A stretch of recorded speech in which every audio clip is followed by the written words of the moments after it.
Paano kung wala akong bayad for more than 3 months na sa Pag-ibig Housing Loan ko? Answer, unang-una friends, ang Pag-ibig Housing Loan ay dapat monthly po magbayad. Kasi yan po ang agreement sa or contract sa loan sa Pag-ibig Fund, right? In the event na wala kayong bayad for more than 3 months, for example, 4 months, 5 months, 6 months, 7 months, ang consequence niyan or scenario is that ang record nyo or account nyo sa Pag-ibig Fund ay malipat na po yan sa law firm or collecting agent nila.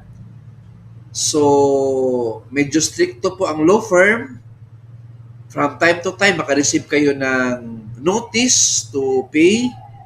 Kasi po, once na wala kayong payment, ma-endorse na po yan for foreclosure. So there is a big chance po na ma-foreclose yung housing loan ninyo. Sayang naman. So once na ma-foreclose ang property, may 1 year na lang kayo to settle the account. Pag hindi ma-settle yung payment nyo, ay ma-acquired asset na ito. Once na ma-acquired asset na po, ang title po ay nakapangalan na sa Pag-ibig Fund. In effect, illegal occupant na kayo sa property ninyo. Hindi na kayo yung may-ari at maibenta na po ng Pag-ibig Fund kasi acquired asset na po ang unit ninyo.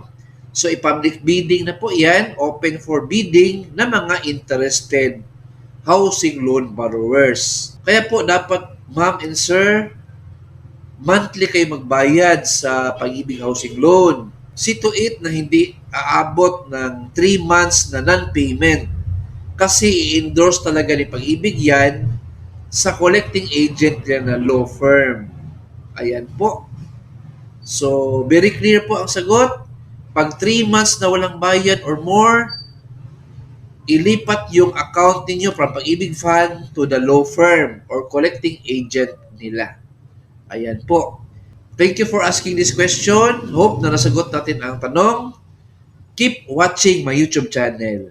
Alright? Please like, share this video, and subscribe my YouTube channel. Thank you, God bless, and 2 thumbs up.